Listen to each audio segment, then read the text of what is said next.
Welcome back to another episode of the Built by Vitality podcast. As always, my right-hand man is Mr.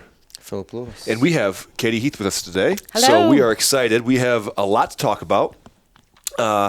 Katie was involved in a really successful restaurant, and then she transitioned out of the restaurant business and now is running her own company, doing some health coaching, and very interesting.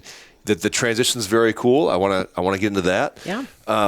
But first, tell us a little bit about yourself, where you're from, how you ended up here, and then we're going to talk about how you got involved with Toast, because very cool spot, very cool place. Absolutely. So I'm from Myrtle Beach, South Carolina. Came up to Charlotte to go to school here at UNCC 5 years ago, That's about when I graduated. No, not really. Anyway, quite a while ago, I graduated at UNC Charlotte and had a great opportunity to get involved in Famous Toastery. It was Toast Cafe at the time. Most of the locals know it as Toast Cafe. So I just had such an awesome experience going into that. Got an ownership opportunity and a partnership with corporate Famous Toastery, and we trained a bunch of franchises. Lots of people that were opening up their own restaurants. So that's been my experience for when you opened the Concord location, was it just in Davidson that there was where was other Toast at? They had one in Winston-Salem, actually. There was one down in Charleston, and I'm not sure the order exactly that everything opened up in, but they had a couple going at that time. Okay. And Mooresville franchise is an older franchise as well that's been owned for a long time. So, but it was just such a good opportunity. I had done restaurants my whole life up until that point. Had always managed them and, oversaw those and just really loved the fast pace of it.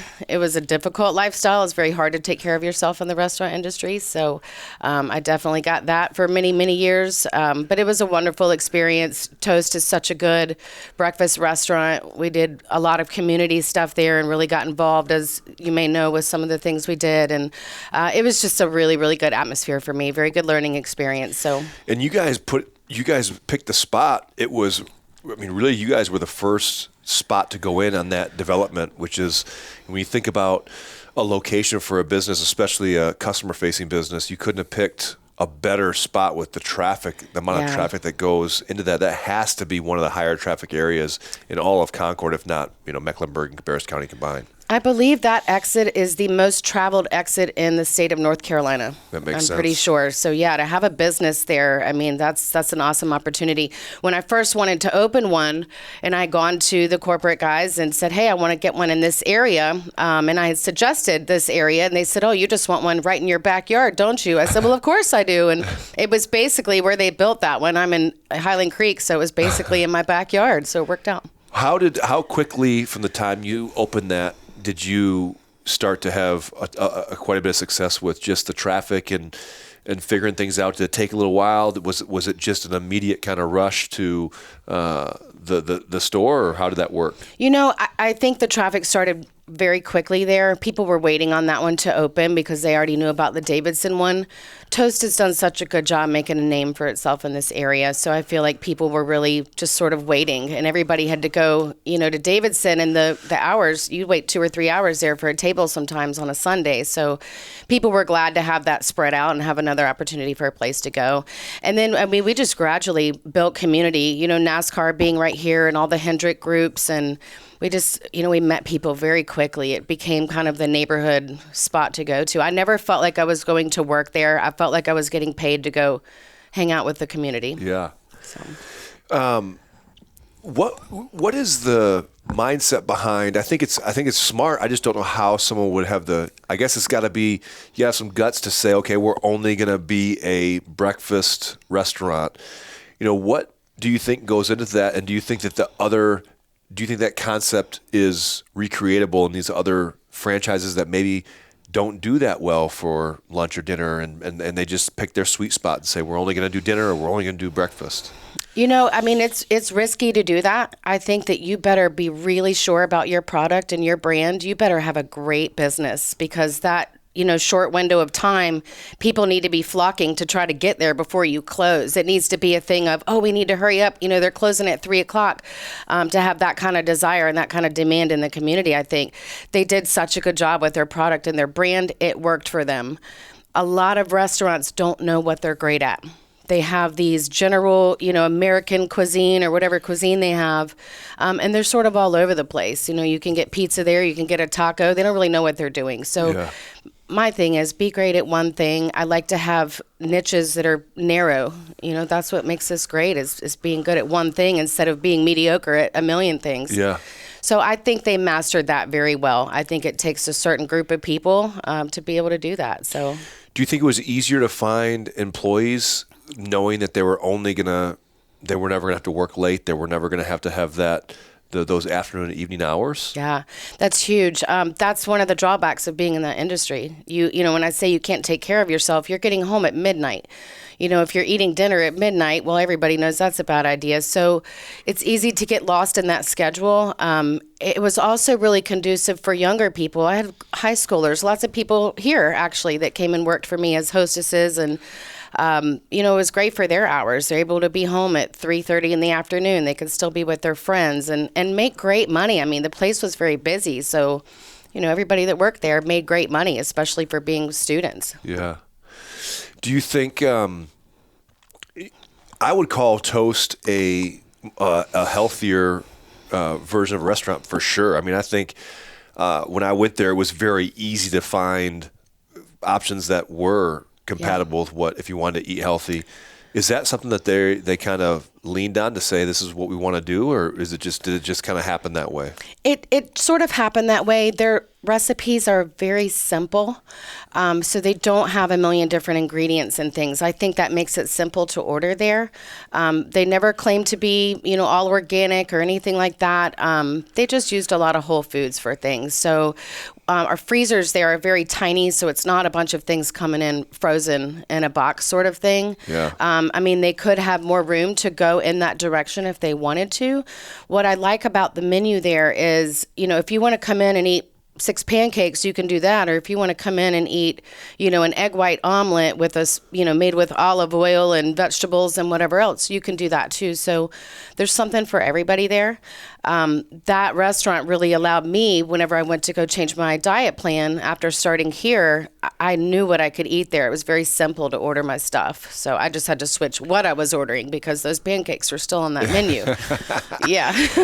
Philip's trying to, how much weight are you trying to gain? Why don't you tell Katie? 20 or 30 pounds. Yeah, 20 or 30 pounds. So he came the other day, it was probably 8:30. I just finished, my breakfast. And he says, I'm 425 grams of carbs in. I said, what did you say? Already, like 8:30 in the morning. So when Katie says I got like pancakes, 700 that day. I'm thinking, man, Going Phil to could toast. go crush. How many some pancakes does one have to eat to get to your weight goal? I'll find out. But this is muscle gain, right? I mean, you're not looking for fat gain, right? It'd be mostly that. I don't care if it's like 80-20. I don't care, just 20-30 pounds. And why do you want to gain all this weight? So I can crush you in jiu-jitsu. Actually, Conor McGregor did it. Truth be told, he's got a man crush on Conor McGregor. He came in one day. He's like, man, Conor McGregor looks amazing with his clothes off. Oh, that's good. And he went from like 170 to 190 in like 6 months. And I was like, I can probably do that because I'm short. We're about the same height. Obviously, he has lots of money and a trainer and all this stuff. I was like, I could probably do that in 6 months. Nice. Well, I'm a health coach for weight loss, but I probably could also be a health coach for weight gain. So if you need any advice on that, I'm your Everybody girl. I tell that to, they're like, I'll give you 50 pounds. Oh, I'm sure. I'm like, yeah. What do you think the biggest challenge was for you running Because you said you managed other restaurants, but you hadn't owned another restaurant. What do you think the biggest the difference was, the biggest challenge was? Was it the same challenges going from managing to owning? I mean, definitely when you own something, you have a different approach to it. I would like to always think that I gave 100% to whatever I was doing, but I took a lot more ownership in it. It was hard not to take things personally when you own something. I'm sure you've dealt with that sometimes too. You feel like if somebody does something to the restaurant, they're doing something to me. Yeah. Because it's mine. A lot of that. But, a lot of the same challenges. I mean, if anything, it's a responsibility. You're an owner. Everything rests on that person. So it's important to me that my employees wanted to be there, that I was motivating them and inspiring them. Having a respectful environment, professional environment. Professional's hard in the restaurant industry. It tends to attract people a little rough around the edges. Yeah. So I know what that means. Me too. Creating the environment that you want. But yeah, I mean, the challenges are still the same. It's a fast-paced business. You got to get in there and be ready to run every day. It was always interesting to me because we do some consulting with these other gym owners, and it's so different because until you own it, until your name's on that building or whatever it is that you're doing, it's just you see things differently. There's things that, I find myself always, I got to really work on it, but I find myself always seeing what's wrong with things. And very rarely do I walk around and be like, oh my gosh, this place is so cool. I love Philip, I always look at it like, that's man. daily. Every morning affirmation. Yes. I'm looking at why are there leaves in the ground? Why is this, it's just why I need to get this painted. I need to fix this. I need to, and it's just, it sometimes, I guess I could compare it to when I first joined the Marine Corps. Jess and I we thought we were eating healthy, and we just didn't really know. We were kind of naive to what was truly healthy. I think about going back to that, how amazing it would be to go back to not knowing what we know now and being able to just do whatever you want. Ignorance is bliss, right? It's so true. And now I kind of wish, man, it'd be kind of nice to not see this through this lens and see it through a different lens. But that's just the way it is, and I guess that's part of it. When I think some people are made to be owners, and some people are made to be employees. There's nothing wrong with that, right?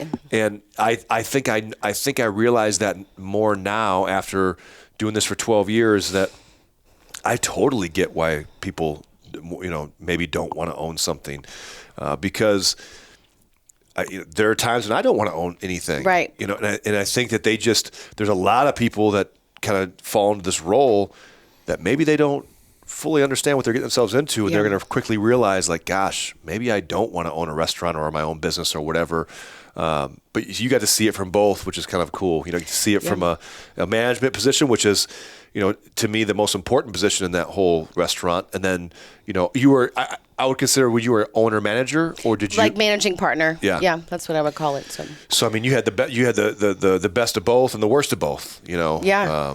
Yeah, absolutely. I had such good employees there too. I don't know if I mentioned that already, but in case any of them watch this, I had the best team there. I mean, truly, and to me, that's what makes or breaks a business. Everybody there, I wanted to go and hang out with these guys every day. So it was just a cool environment. Definitely. And you look at that too, where that's the other flip that we see is gym owners usually look at it, and I talk about the gym owner business, but in any business, I think early on we see it as the customers are the most important piece. We've got to make sure we provide this service that's so good that we get the people in the door. But then you realize, yes, it's important, but if you don't have the team in place, it doesn't matter how many people you get in the door. Same thing with the restaurant world. If you don't have the right team and you don't have that same culture, you can put as many people through those doors as you want. They're not going to be repeat customers, and it's going to quickly, you're going to find on Yelp, you're going to find on the Facebook reviews, the Google reviews, wherever it is, you're going to see the true colors of what this is, and that's what's going to be, Yeah, the passion of your team shows who you are as a leader too. I mean, they should be bringing that same passion every day. So I felt like most of them there really brought that on a regular basis. And you can feel that when you go into any place of business, whether or not the people there like to be there. It makes all the difference. So to me, the customer is, they're number one, but your team kind of really is number one. They're the ones, leading your customers into that experience and creating that for them. So, if they're not happy, nobody is. Absolutely. and that would start right from the top down. Yeah.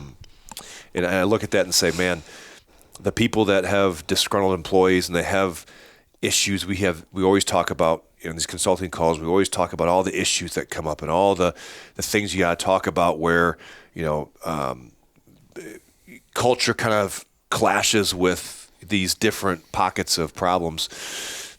And that to me is something at the top is just not symmetrical with what we're looking for. Absolutely. And I think that when we look inward and say, okay, I'm not setting the example, I'm not doing the things I should be doing, and that's why this whole trickle-down effect is happening. There's a reason why, when someone drops an empty barbell in here, every single coach snaps their head and they look to see if I'm in the room, because they know, hey, we don't do that here, and everybody knows that.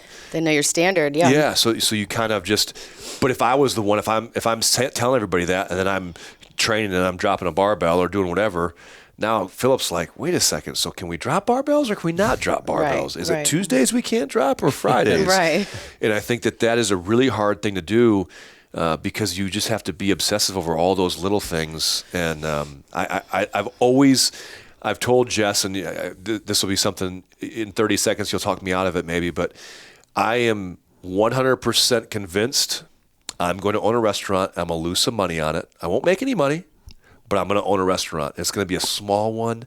I have, it'll be like a really small menu deal. I've just always wanted a restaurant. I love cooking. I love so much about it. I don't want to. There's no way I make money, and I'm okay with that. Terrible restaurant. What's that? It'd be a terrible I know. restaurant. Serving Quick-Crete.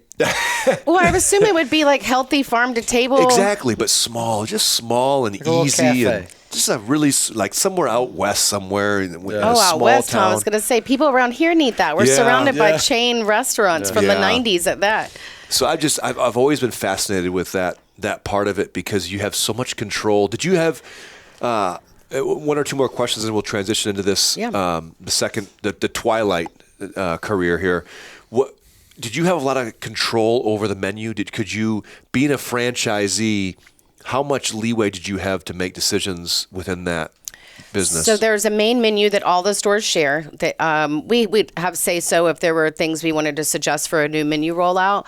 But each store has specials, and that kind of gave us a little bit of a creative spin. So some chef in the kitchen that wanted to whip something up, we could make it just for our store, where it was like, hey, if you want this, go to Concord today.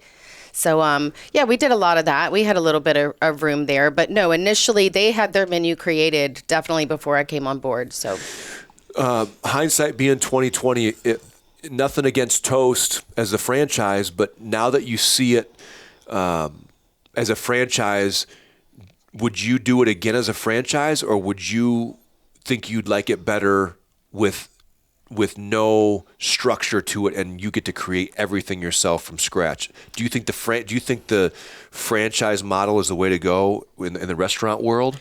Not for me, and I would venture to say not for a lot of people. What a lot of people don't think about is when you go and you open up a franchise, yes, you are an owner, but as long as that franchise name is on your front door, you still work for somebody else. Yeah. So I think that a lot of people run into that. What would happen in the restaurant industry with that particular brand, a lot of people would retire whatever their other industry was, and they would go and, at 65, 70 years old, decide they're going to go into the restaurant industry. And you've just entered a whole nother world. At that, you work for now this franchise, this brand, and you have lots of franchise standards that you have to follow. So for me personally, it may be for some, I would not do that again. If I were going to open up a restaurant, I would do like what you're talking about. It would be a mom and pop thing. It would be very community oriented, local, use all local foods. I'm very into the farm to table now. Yeah. I'd like to do more of that in my own personal life. So, I feel like when that becomes your passion, that's what you should go do. We need more of that everywhere. Healthier food options. I think that there's going to be a market for that, but it's going to be a market where people have the experience, not idiots like me that want to go lose money. I just love that idea. But to take people that someone's going to do this and someone's going to make this work. But, the other thing that has to happen is, and this kind of starts to get into this health coaching, is you have to almost change the way people look and view their priorities for their health and wellness, because the three of us would pay quite a bit of money to eat healthy because it's important to us. You could have the greatest restaurant ever with the best ingredients, but as soon as people see that it's $28 for whatever it is, they're going to be like, oh, it's way too expensive. And until people can start to understand that you get what you pay for, and yes, we can cook it in vegetable oil. We can, we can get a cut of meat that's not as healthy, is not as quality raised, and we can get those prices down. Or we can make this, we can support our local farmers, and do it the right way. But that comes with a cost. So you leave Toast and you start to get into what. Did you immediately get into the health coaching, or what was that trigger that got you thinking about this secondary position? Yeah, well, so I wanted to take a nutrition course. I really didn't realize I was going into a health coaching certification type of deal. And I'd heard great things about integrative nutrition that's based out of New York. They're an online school.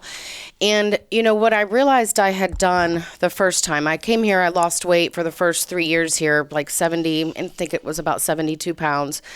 And then COVID hit, and I gained 19 pounds back for COVID-19. And I thought to myself, I know, appropriate, why? I've done all this work. What is it? So I started really getting into the emotional aspect of weight loss and started to realize that I had done a great job with the eating and the working out, but I needed to work on the emotional piece. So I wanted to do more work with emotional eating. And what I learned and figured out through this program is emotional eating is not about food. It's about emotions. Food is just one of the many things that people decide to use. So I wanted to delve into that more, and I knew that I had a passion for it. And I wanted to, this time around in losing the weight, I wanted it to be a very wholesome experience where it was mental and physical, and I really was able to sit with some of these feelings that, lead to behaviors. Society's full of this. We're all reaching for these quick fix things, and we're surrounded. You could throw a dart and hit an ice cream place around here. All of our coping mechanisms are just being handed to us. So I wanted to do more work with that. I found it at Integrative Nutrition, ended up taking 2 courses there, a regular health coaching course, and then I did an emotional eating course that dealt with food addiction stuff as well.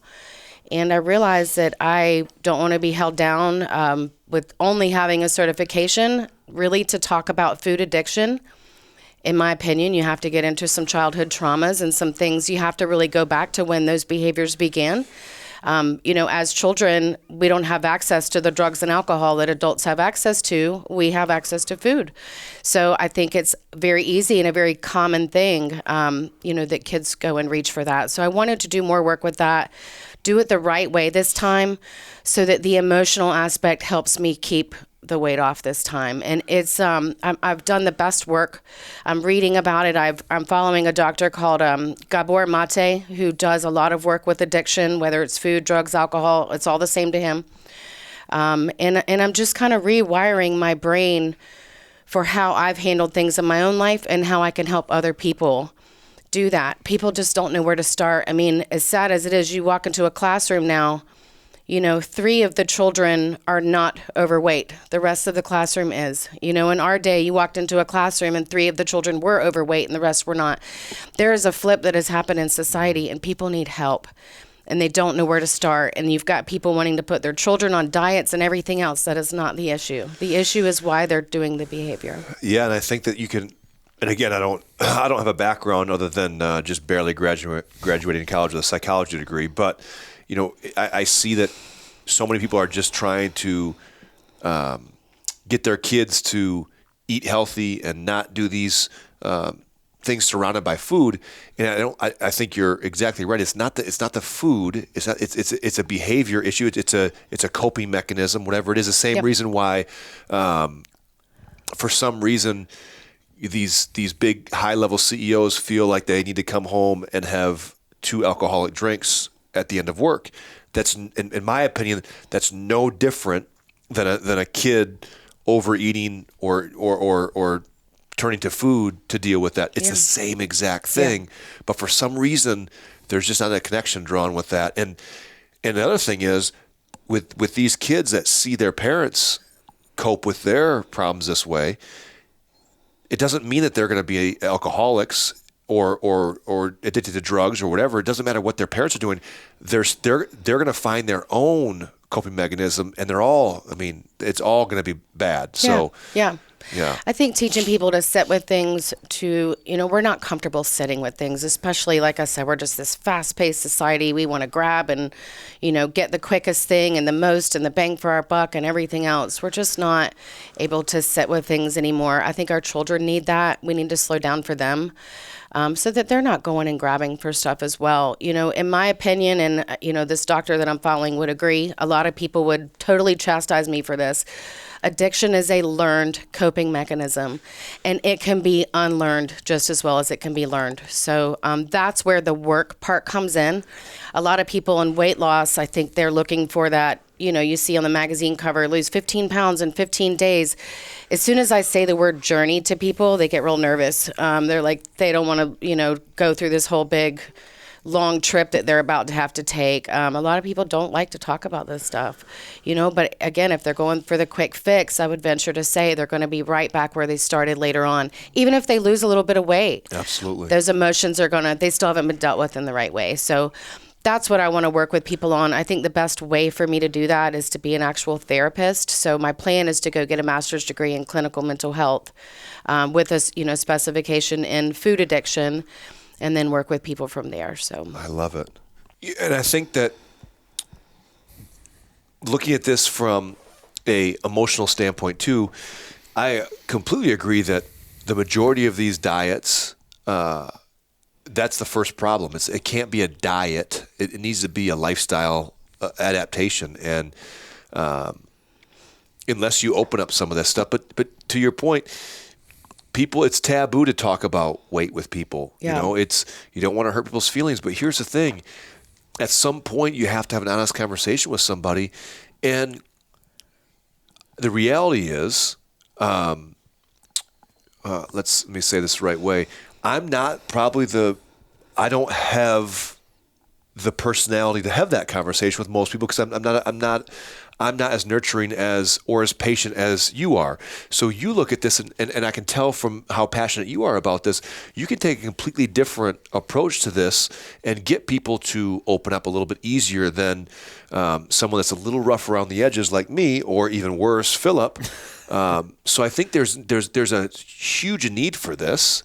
And now it's just, there's got to be more people like you that are willing to have these conversations and say, hey, look, if you don't make this change, they need to understand that every year that they wait, it gets way harder to do this.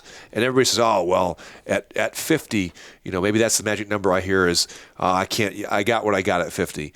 Well, wait till you see how hard it is to do it at 60. And, people start looking at the longevity is going to start to get better and better as we get smarter as a nation on how to deal with healthcare and whatever. People are going to start living longer.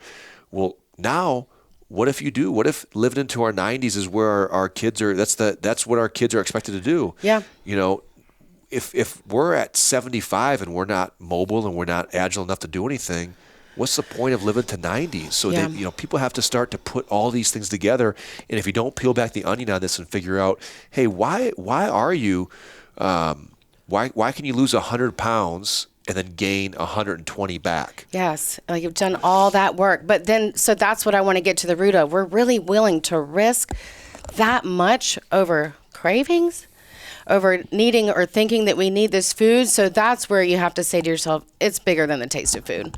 We all love food. We all love the taste of sweets and whatever else, but it's deeper if you're willing to sacrifice your health, put things on the line to the level that people are willing to do that. I think that there needs to be a good balance with helping people with weight loss, long-term weight loss, especially the balance of dealing with the emotional side, but the tough love part, that's what you guys have taught me here. So, people ask me, what do you do? I don't tell people how to lose weight. That's your job. That's Jess's job. I want to figure out why we don't.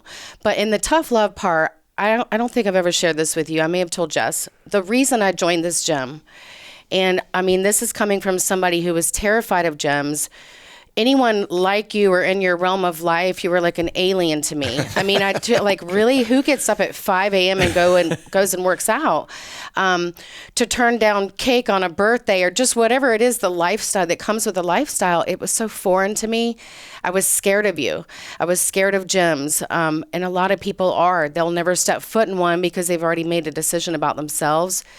So Kristen Schottenheimer came into Toast one day, and you know, I don't know what made me say it. I was 230 pounds, I think. Went right up to her and, oh, are you a personal trainer? You know, knowing I had no plans whatsoever to call her. And she said yes and told me all about CrossFit. And it was not anything I was ever going to go do. And she left me her business card, and she came in a couple weeks later, and I got a message from an employee that said, hey, this woman's looking for you. She's really not taking no for an answer.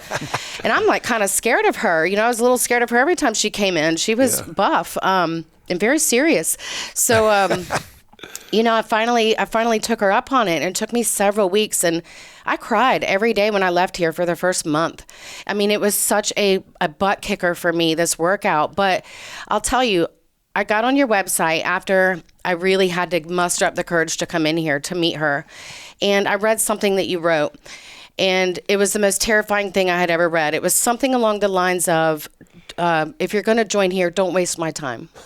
It was a line like that. And I remember thinking, is that still on I there? might have to change that. no, that's why I stayed, because I went, this guy's not BSing. There's something that felt different to me about that, you know, than any trainers that I had ever worked with in the past. I remember in college I was working out with a trainer, and, you know, he was huge like this, but he was going around going, hey, if you guys work out hard, you can have some pizza in the lobby afterwards. Mm-hmm. There was no overall message being sent to me about health.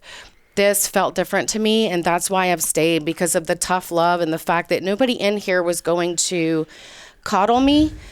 They weren't going to kill me either, but it was going to be a nice, it was going to hit the emotions that I needed it to hit. And I needed somebody to say, don't waste my time.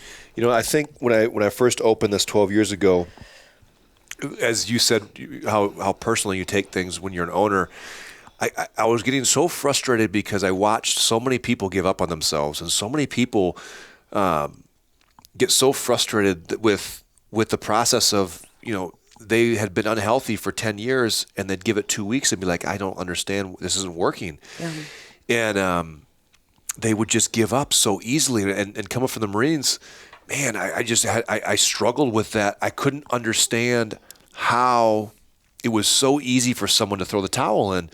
And so I said, you know what, when we do this gym, I'm going to make sure that people understand that we're not going to tell them what they want to hear. We're going to tell them what they need to hear. And I've told Matt to my trainers since we started this was, we need to be honest with people and tell them, have those hard conversations with them and tell them, hey, this is what you asked for. No one's twisting your arm. And I get this all the time when I coach classes.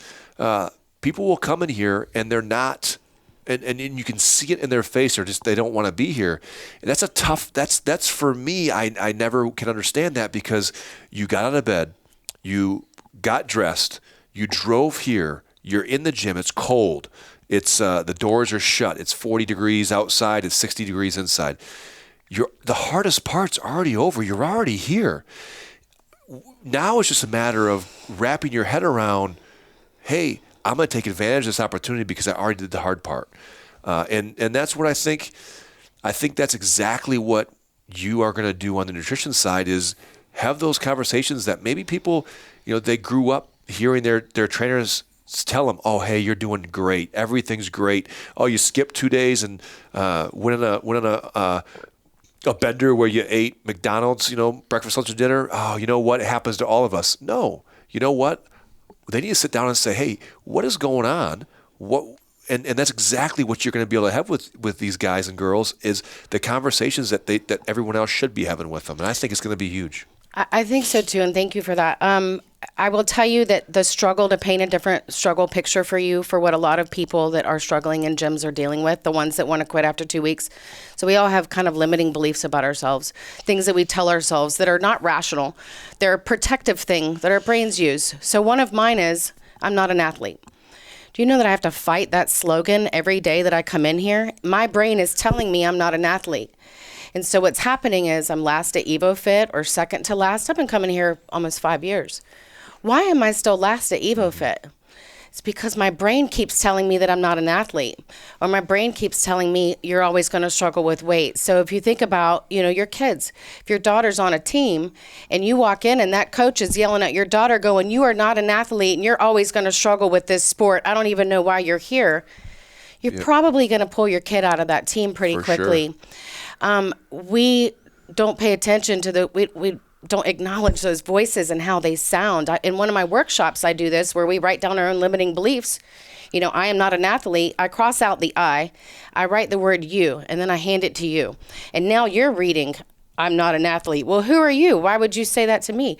We treat ourselves in ways that we would not allow other people to treat us. Yeah.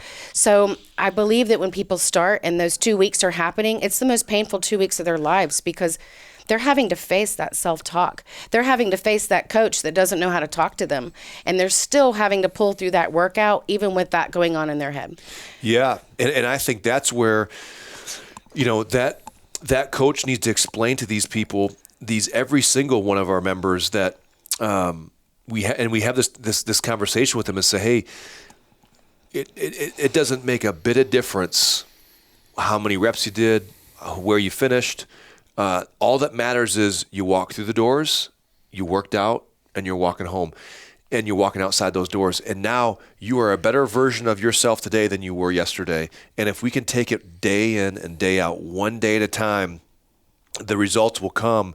And I just think you're right, it's a confidence thing. Yeah. And it's going to be tough for some people because everything in our life we're being compared to everybody else. Whether we're on social media, scrolling through, looking at everybody's highlight reel. I can look at, Philip's Instagram page. I'm like, man, this guy, look at he's got his own property out there. He's flying drones, building bonfires. Being a photographer. He's got his own studio. Really, it sucks.